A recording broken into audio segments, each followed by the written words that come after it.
भोपाल से प्रस्तुत हैं प्रादेशिक समाचार।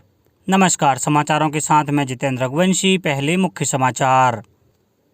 संबल योजना में लगभग 17,000 असंगठित श्रमिक परिवारों के बैंक खातों में जमा हुए 379 करोड़ रुपए। प्रदेश में कोरोना संक्रमण पर लग रही है लगाम, स्वस्थ होने वालों की संख्या भी बढ़ी। कोरोना मरीजों के लिए भोपाल के 110 अस्पतालों में निःशुल्क स्वस्थ आहार सेवा योजना शुरू, प्रदेश भर में होगा जल्दी ही अमल। और क्रिकेट खिलाड़ियों के बीच कोरोना संक्रमण को देखते हुए आईपीएल क्रिकेट प्रतियोगिता स्थगित। अब समाचार विस्तार से। प्रदेश में आज से 18 वर्ष से अधिक आयु के व्यक्तियों को टीका लगना शुरू होगा। श्रीमती अर्चना मुंडीर, उप संचालक राज्य आईईसी ब्यूरो ने बताया कि टीकों की उपलब्धता के अनुसार पूरे प्रदेश में चरणबद्ध तरीके से टीकाकरण किया जाएगा। जैसे जैसे टीके उपलब्ध होते जाएंगे, टीकाकरण कार्यक्रम की रूपरेखा बनती जाएगी। एक सेशन में 18 से 44 वर्ष तक के व्यक्तियों को वैक्सीन लगाई जाएगी। ऐसे व्यक्ति जिन्होंने 18 वर्ष की आयु पूर्ण कर ली है, वे वैक्सीन लगवाने के पात्र होंगे। दिनांक 5 से 15 मई के बीच 1,48,000 वैक्सीन के डोज लगाए जाएंगे। टीकाकरण दिवस सोमवार, बुधवार, गुरुवार एवं शनिवार प्रातः 9 बजे से साय 5 बजे तक होगा। मंगलवार एवं शुक्रवार को कोविड-19 टीकाकरण नहीं होगा। वैक्सीनेशन के लिए हितग्राहियों को रजिस्ट्रेशन कोविन पोर्टल selfregistration.cowin.gov.in पर जाकर अपना रजिस्टर्ड मोबाइल नंबर डालना है। मोबाइल पर 6 अंकों का ओटीपी आएगा। ओटीपी सबमिट करने पर डिटेल दिखेगी, उसमें जाकर नज़दीक के वैक्सीनेशन सेंटर एवं टाइम स्लॉट बुक कराना होगा।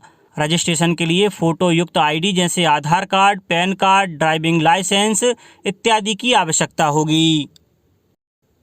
मुख्यमंत्री शिवराज सिंह चौहान ने जन कल्याण संबल योजना में लगभग 17,000 असंगठित श्रमिक परिवारों के बैंक खातों में कल 379 करोड़ रुपए सिंगल क्लिक के माध्यम से जमा किए।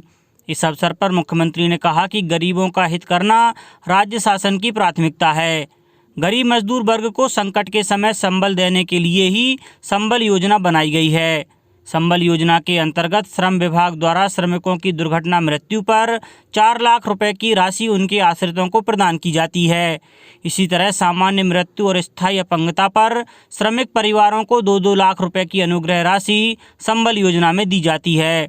योजना में आंशिक स्थायी अपंगता पर 1 लाख रुपए और अंतिम संस्कार सहायता के रूप में 5,000 रुपए दिए जाने का प्रावधान भी है।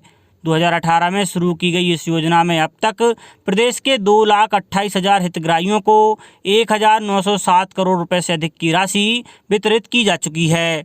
श्योपुर जिले के 188 हितग्राहियों के खातों में 3 करोड़ 86 लाख रुपए की राशि जमा हुई।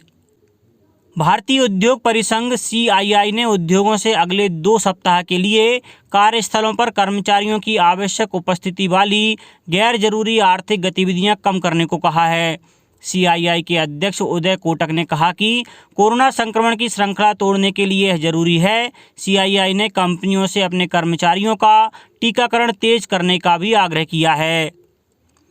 प्रदेश के कई जिलों में नए संक्रमितों की संख्या से स्वस्थ होने वाले मरीजों की संख्या बढ़ रही है और पॉजिटिविटी रेट में कमी आई है। प्रदेश में 3 मई को रिकॉर्ड 64,000 से ज़्यादा सैंपल की जांच की गई, जबकि पॉजिटिविटी रेट 19.1% रहा। उधर कोरोना से ठीक हुए व्यक्तियों से प्लाज्मा डोनेट करवाने और संक्रमित मरीजों को प्लाज्मा दिलाने के कार्य में भोपाल जिला प्रशासन संकट प्रबंधन टीम के साथ ड्रीम भोपाल ग्रीन भोपाल संस्था द्वारा अभिनव पहल की गई है। संस्था द्वारा अस्पतालों से डिस्चार्ज होने वाले मरीजों को कॉल करके प्लाज्मा देने के लिए प्रेरित किया जा रहा है।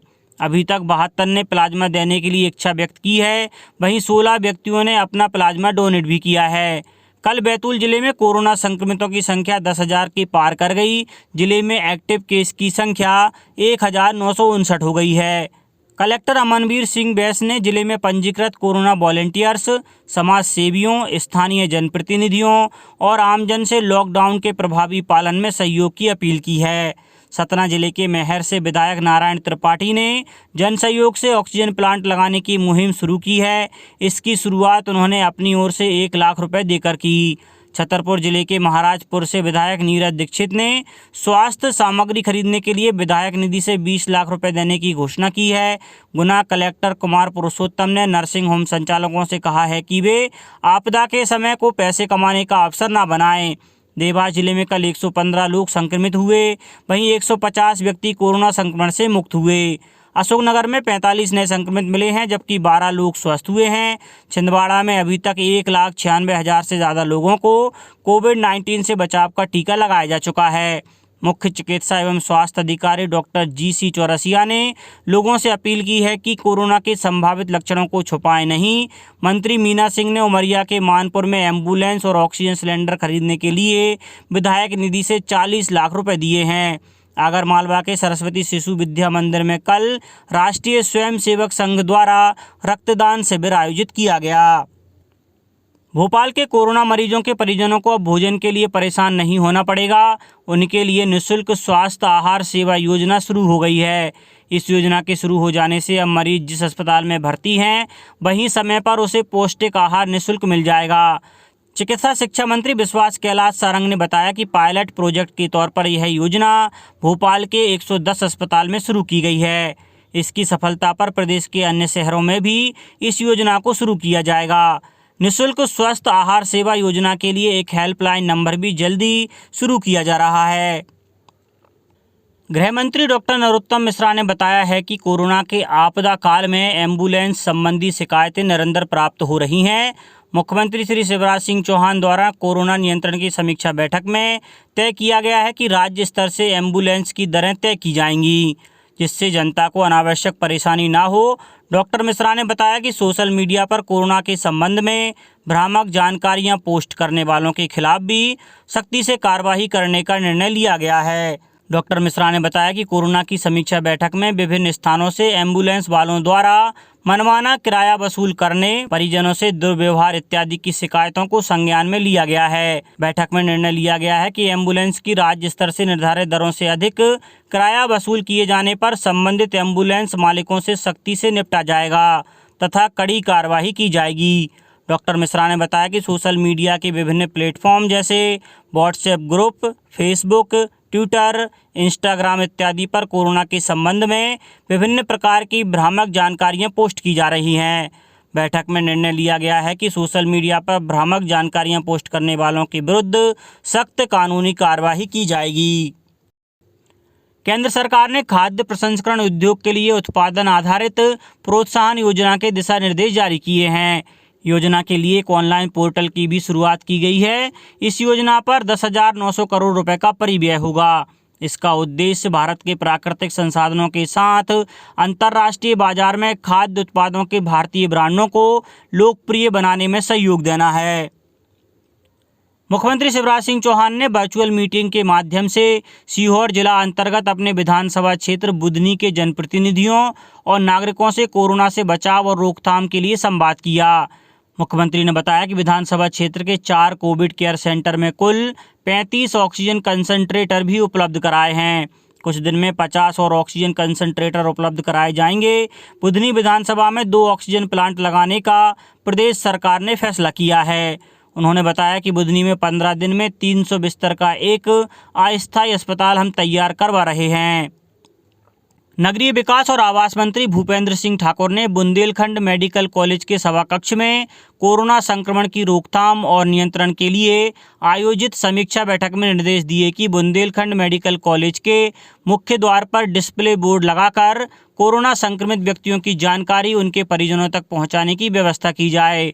इसके साथ ही कोरोना संक्रमित व्यक्ति की मृत्यु से लेकर अंतिम संस्कार तक का मिनट टू मिनट चार्ट तैयार करें, जिससे उनका समय पर अंतिम संस्कार कोविड-19 गाइडलाइन के अनुसार नगर निगम द्वारा कराया जा सके। उन्होंने स्मार्ट सिटी के माध्यम से तत्काल PBX बॉक्स भी लगाने को कहा, जिसके माध्यम से कोरोना संक्रमित व्यक्ति की उनके परिजनों से आसानी से बातचीत हो सकेगी। अब कुछ समाचार खेल जगत से। क्रिकेट खिलाड़ियों के बीच कोरोना के संक्रमण को देखते हुए इस समय जारी IPL क्रिकेट प्रतियोगिता को स्थगित करने का फैसला किया गया है।